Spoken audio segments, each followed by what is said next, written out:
Handicapper Steve here, handicapping the racing from Gulfstream Park here on Sunday. It is the 1st of February, 2026. Gonna look at the fourth race from Gulfstream, but before I get on to that, remember to please follow me on X at Horse Racing Kid 5 for more selections for race courses around the world, and I mean it around the world.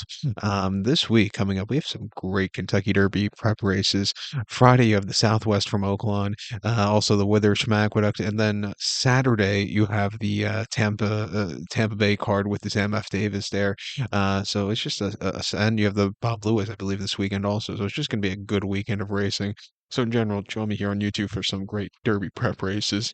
Usually the first the first or second week of February is a little light this year. I think we're, going on, with a good, good quality of racing. Also, you have the Super Bowl next week, which I can't fucking stand, tell you the truth, but that's me.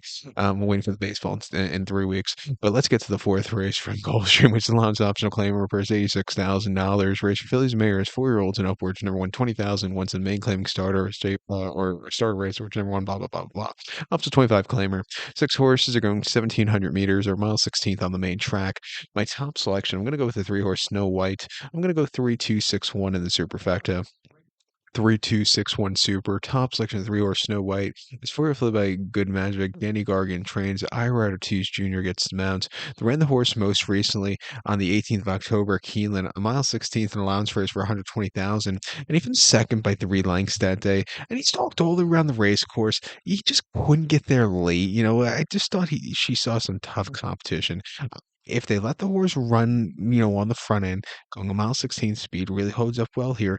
I think this horse could go a long way. She had everything her own way at Monmouth two back. 30th of August, a mile in the main weight. She won by 5 1/4. She set some easy fractions, almost harness times to the 3/4 and 1:14. And she flew home clear in a hand ride. That was a good race. It was also a serious clash relief from some of her previous races. Her previous race came in mid-May at Aqueduct on the mud, a one-turn mile in the main weight, where she finished fourth by 3 lengths that day.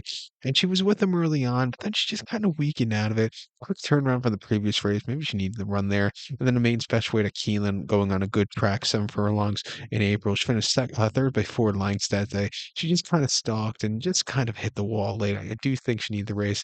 They were very, what do you call it? I can't think of the word now.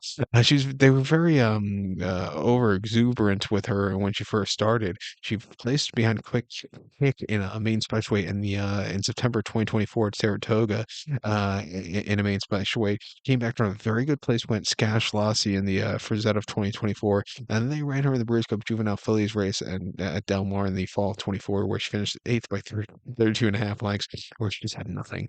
But since then, she's run good races, refreshing here on back to a mile 16th. If they let her run, I think she could win. I think the two-horse Heavenly Sunset can win also.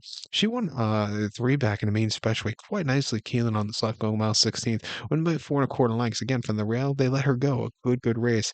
Came back to run at Churchill late May of 2025 at a mile 16th off to 125, where he finished second by 1 1/4 lengths. She lost to the Clico 2 starts in a row. Actually, Clico was next start winner in the Indiana Oaks, where this horse ran also. Clico had the jump on her at Churchill, but this horse, she didn't go down without a fight. And then she definitely didn't have a fight at all in the Indiana Oaks, where she finished sixth by 25 1/4 lengths, and she completely hit the wall. She trained well pacing since her most recent race, 2-1 off the bench. I'll give her a shot on the ticket. Off the bench, Brad Cox, 24% okay. But to recap my selects for the fourth from Gulfstream, I'm going to take three-horse Snow White, give kudos to the two-horse Heavenly Sunset, 3-2-6-1 Super, 3-2 in the multi-race. So good luck to them. Please follow me on X at Horse Racing Kid 5. Good luck, everybody.